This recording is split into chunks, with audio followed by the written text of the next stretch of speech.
Hello, friends. I don't look at that big ball of yarn.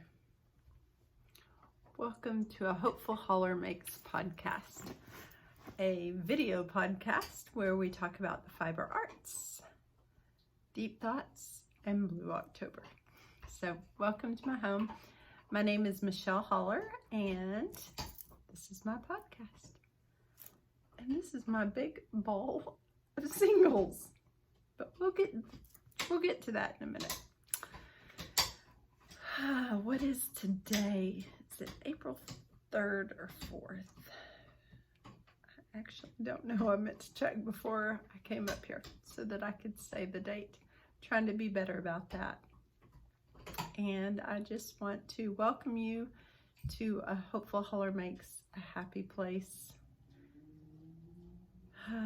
Sometimes a deep thoughts place.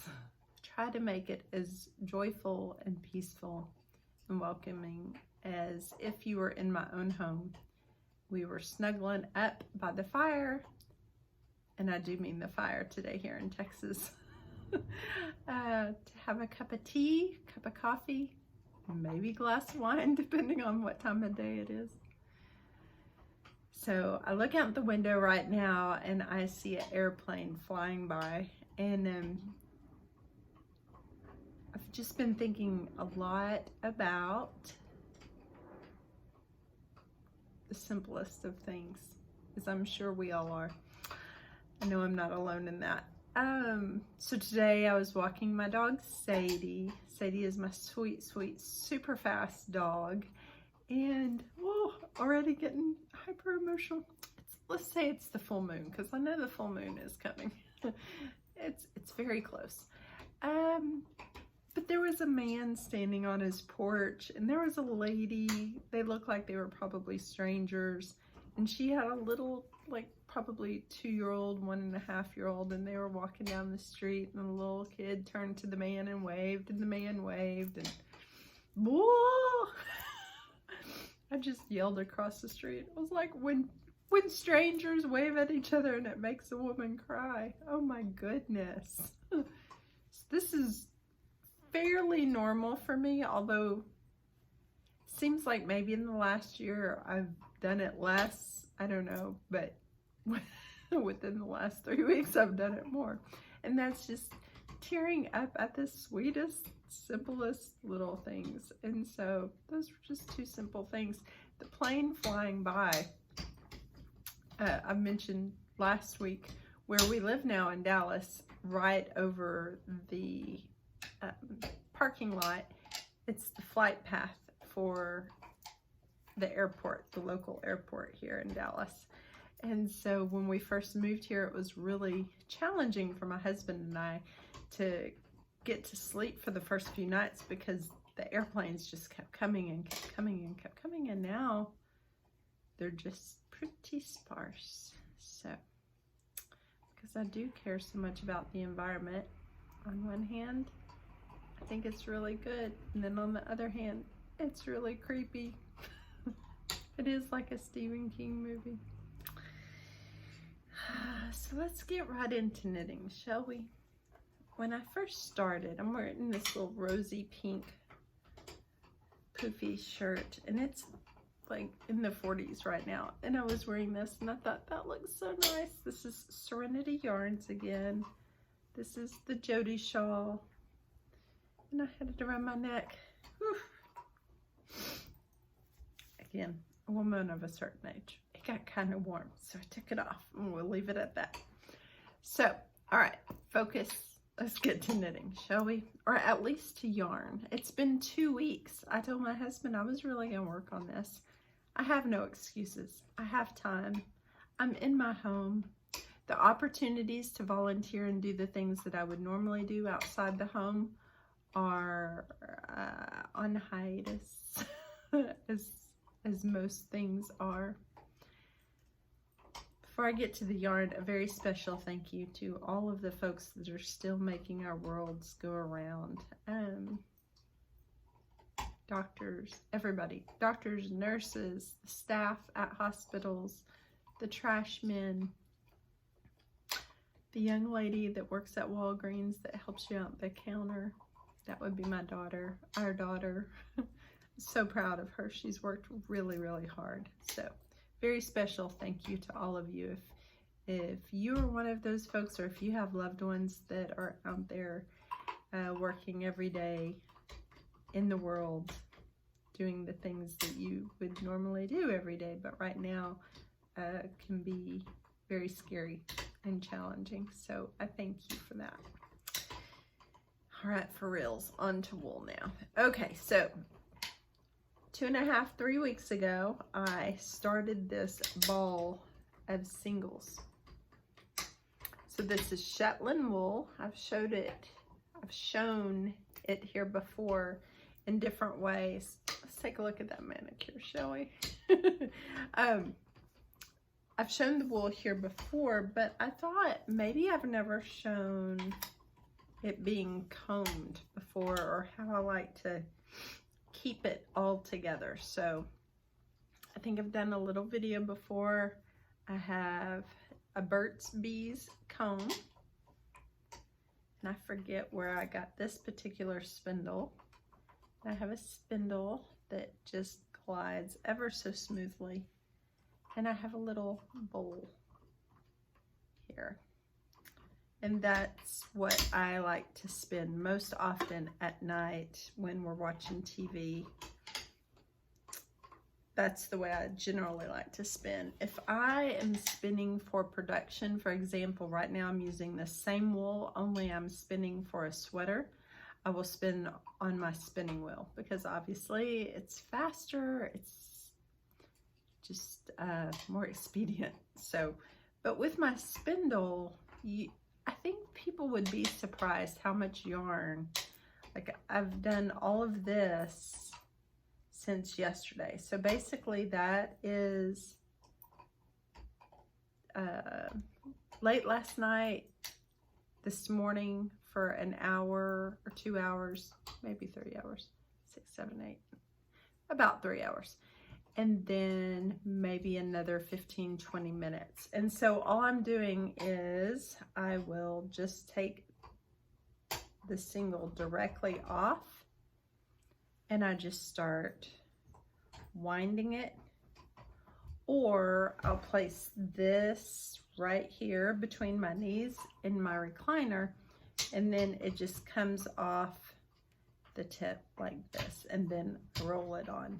So I would be curious about that if I didn't really know anything about spinning, or especially supported spindling. That would be something I would be curious about. When I first started spinning and I would see people do things like this, it felt very disjointed for me. I felt like there were so many gaps in the information.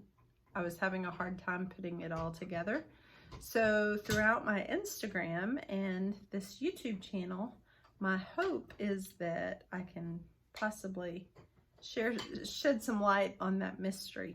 So this is a Shetland fleece, as I mentioned before, Bayes wool here in Texas, Shetlands. I literally just had that come. Here we go. I'm probably showing the same thing week after week, but I don't recall. So what happens is I end up going live on Instagram, and then I actually don't remember. Did I do that on YouTube, or did I do that on live Instagram? So I figured out something this morning. I don't know how long I've been doing this, but I figured out something this morning. If I take my hand and run it along that part right here, there is so much lanolin. You can probably see the sheen from the lanolin. And then I go up here to the dry part. This is the part that would have faced the sun. It just makes it so much easier. It conditions it a bit, and then I can just run my comb through it even more easily. And this is just my favorite, my own personal favorite way to have manageable locks of wool that I can take directly to my spindle or my spinning wheel, and it's just, can you smell it? Didn't that smell good? Like scratch and sniff pizza stickers. You remember that? Only sheep. It smells so good. It's so comforting. So anyway, then I just sit and I spin with this in my lap, and it is one of the most enjoyable things in life. One. So I've been doing a lot of that. I will continue. I showed on my Instagram page an avocado next to it. I kind of thought this looked like a baseball. I don't have any baseballs. I don't have any tennis balls. Sadie likes to play with tennis balls, but normally we just find them out in the park, and then that's what we use, and I just leave them there. So I'll just find various things that most people know how big that thing is, and then put this side by side. I'll probably do it again next week. I just keep adding to it, and I don't know when I'm gonna stop adding to it, but I might actually go ahead and cast the wrap that I want to make with that. I might actually cast that on within the next couple of days. I'm thinking of, oops, excuse me, I'm gonna pick that up, otherwise she's gonna think it's a toy. You can probably hear her, she's in the back chewing on her bone. But I was thinking I would cast on a feather and fan. So if you know what, if you don't know what a feather and fan is, it's a great beginner lace project. And though I am not a beginner lace knitter, I am of the mindset of just wanting to keep things super simple right now. So I've heard different thoughts on that from other people's point of view, that they like to really dive into something super difficult and challenging because it takes all of their focus, and then they're just focused on that one thing. And then others like to do just something super simple, super basic, to just kind of give their brain a rest. And I fall somewhere in the middle at different times. So I also like to do cross stitch, which obviously, you know, if you are returning, which by the way, if you are returning, thank you. If you have hit the thumbs up, or if you have left me a comment, thank you so much. I appreciate that. I would love to know what are your thoughts? Do you like to do something that's more challenging when you're going through challenging times, or less challenging? I like to think I know myself pretty well. However, I know that I can go both ways on that. Sometimes I really like super challenging, but I guess I'd have to say probably less challenging. That would be the way I would go on that. All right, so with that being said, actually, to me, cross stitch isn't challenging as far as it's not hard. It's just, it does take a little bit more concentration for me, and that I'm having to count those squares and pay attention where I'm putting everything. And it is a lot different than if I'm just sitting there spinning and spinning and getting that groove, so to speak, that rhythm and that hypnotic state. Even though cross stitch sort of has that a little bit when you're just going stitch after stitch. I guess it just depends. It depends on the pattern. So speaking of patterns, looky, ooh, I love the way that looks right here. This is what I'm working on. So this fabric I coffee tea dyed, and I actually like the way it looks like it just got a big old stain because it's old and crunchy and rusty and crusty. But it is coffee tea dyed with a pot of water and coffee and tea. So this is a cute little pattern that I thought was completely perfect for right now. And it says Home Stitch Home. And this is by the Tiny Modernist. And if you haven't already heard, a lot of folks are, I'll go ahead and show because it is a free pattern. So that's the actual pattern, and then that's the image of what it'll look like. Isn't that cute? Little scissors and floss down at the bottom and up at the top. So I need to finish that thought. So what I was going to say is there's another plane. So y'all can look back at the time, or I can look back at the time and see what that was, probably 8 minutes. Anyway, a lot of designers are putting out patterns right now for free. So we have the gift and the opportunity to see their designs, what type of style they have. We can go to their websites, we can go to their Etsy shops and order direct PDFs. I've heard some mail is a little slow in places. I honestly haven't bought anything recently. Today there are a few things that I'm going to be buying in the fiber arts category. I've been saving my teaching pennies, and so anyway, Tiny Modernist, that's one that you'll want to visit, and she did Home Stitch Home. So I should have this finished probably tonight, because tonight is date night, y'all, but we'll get to that in a moment. Don't worry, I'm not gonna share too much about that. So I showed this on my Instagram already. Impressive, right? But wait, there's more. Look how cute that is. It's love. There's some sweet friends that I know that work in the hospitals in San Marcos, Texas. And that's who that's going to. And they've always been a part of my chicken love. And so anyway, I thought that might be a nice little pick-me-up just for them to look at. I don't know when I'll be able to mail it. I'm really limiting where I go. And so I've just mostly been at home in the mornings about 9 o'clock. Sadie Grace, my dog, always begins to nibble my feet. There's another plane. Proving me a liar. Well, it's been kind of quiet. Although, you know what? We have noticed one thing. As the weekend approaches, the flights do increase. So there is that. I'm not lying, I promise. What was I saying? We were talking about, places we go. Places I go. So at 9 o'clock, my sweet dog Sadie Grace nibbles my feet. I know it's time for us to go for a walk. As I've described almost every podcast before, she has a lot of energy. She needs a lot of exercise. So I've decided to challenge myself. I'm going to go ahead and slide a little bit into Blue October here. Normally I save it for the very end. But I've decided to challenge myself and tell myself that twice a week I want to hit 10 miles.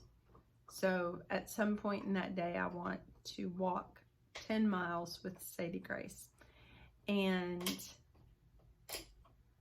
I'm being kind to myself. I've gone around in my head a few times about this, but my thought process, squirrels, 10 miles twice a week. So challenging myself, Blue October is going to be, Justin Furstenfeld is going live on Tuesdays and Thursdays. And my husband is making sure that he is able to be home by 7 o'clock. As I said last time, he is a CPA and they are still working overtime, but it's our little date nights to get through this time. And so I'm making something special, made something special last week. I love to cook. I've always loved to cook. I love to cook from scratch. When I don't love to cook, it's usually when there are things going on, like for example, just, sickness in the family or whatnot that keeps me away from the house, and then to have to come home and then cook, I don't enjoy that. Never have.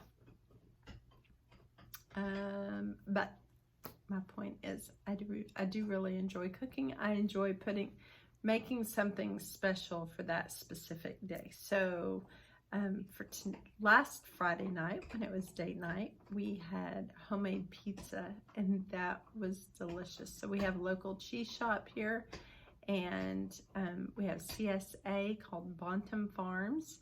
And so I went and got all the veggies and got the good aged cheese, and we had a lovely salad, and so that was nice. And then tonight I am making an old, like, kind of European style beef stew, like my mom used to make. So what that entails is I take the beef and I brown it in olive oil and flour, salt and pepper, and then I add my water and my veggies and all of that and let it sit on the stove for about 5 or 6 hours.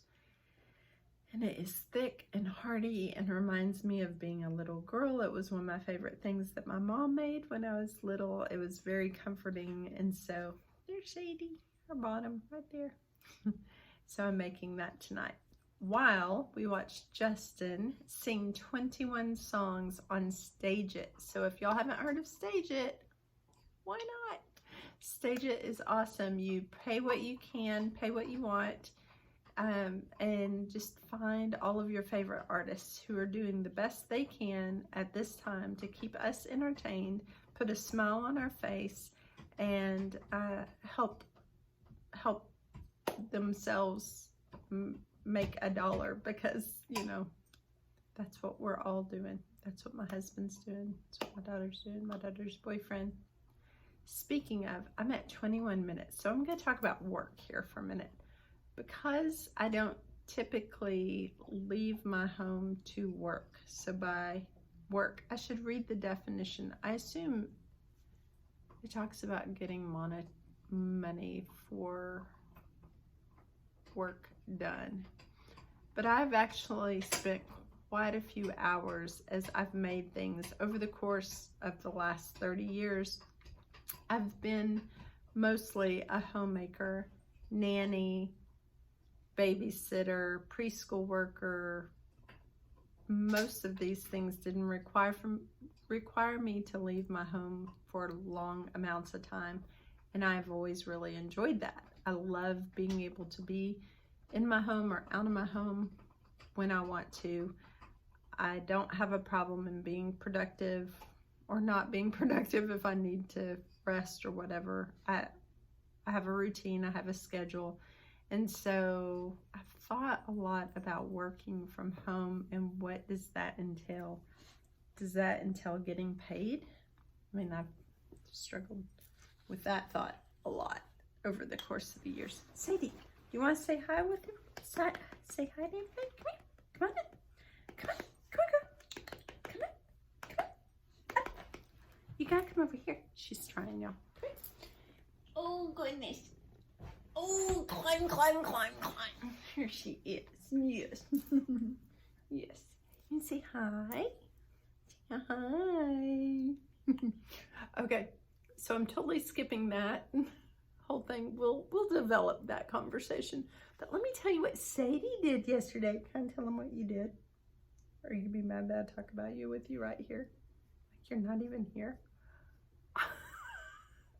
Sadie jumped in the lake. She doesn't like it here. What if you have this view? Would that be better if you sit here like this? So Sadie and I were walking around getting our miles in yesterday, and there were geese, and the geese were honking and squawking and making all kinds of noise. And so then Sadie Grace decided to get out of her leash. So she wiggled and squirmed around. Oh, are you embarrassed? Can I see you? Oh, okay. She's going away now. She's just looking at me like, Mom, you're telling all my secrets. So we're walking along. She sees the geese. She jumps into the little neighborhood lake, which is actually quite large. And she's just paddling, paddling, paddling. And thank goodness these geese are faster than her in the water than she is, because on land, she is so fast. She's actually gotten a duck before, and the poor little thing went waddling away after they had their encounter. So thankfully, she did not get any of the geese. And so anyways, she's paddling, paddling. I'm screaming like a maniac, trying to think, okay, calm. Caesar Milan would be calm. He wouldn't be screaming like a maniac at his dog.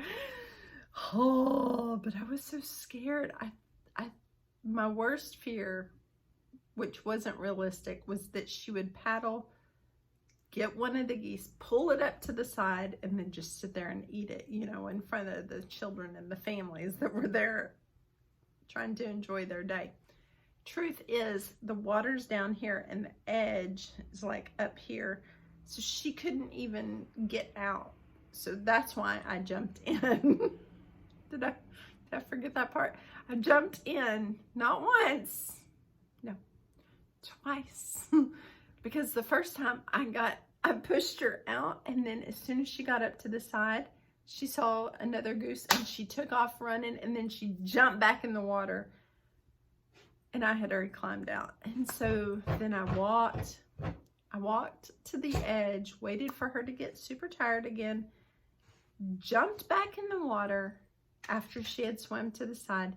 And this very nice man came to the edge, and he said, "Would you like some help?" And I said, "Yes, please. That would be very much appreciated. Thank you."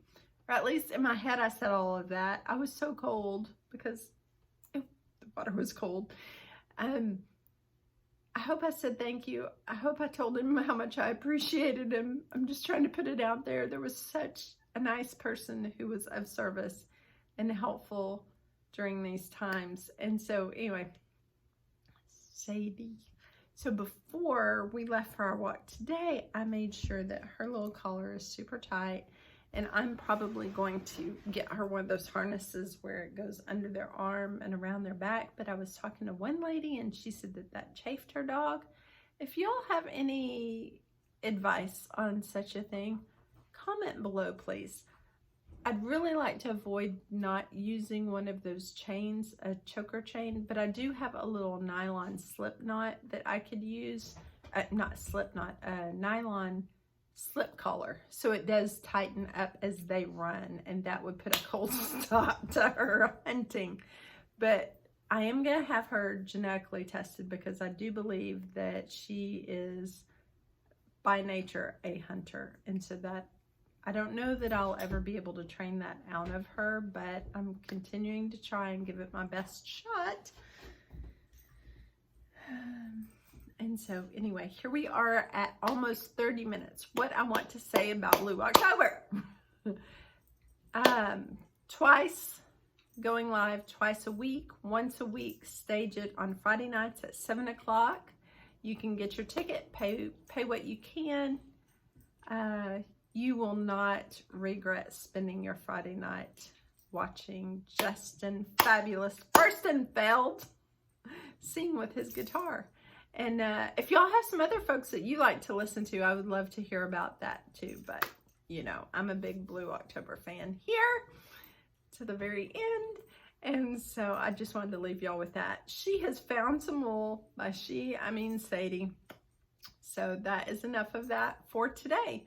We will see you in 2 weeks, and hopefully I'll have some finished objects. So again, thank you so much for coming to A Hopeful Holler Makes. I hope that your weeks are filled with joyful, beautiful blessings, even in the midst of everything that's going on right now. I hope that you seek them out and that you find them. So anyway, remember, everything's better with wool and a podcast. Thanks. Bye.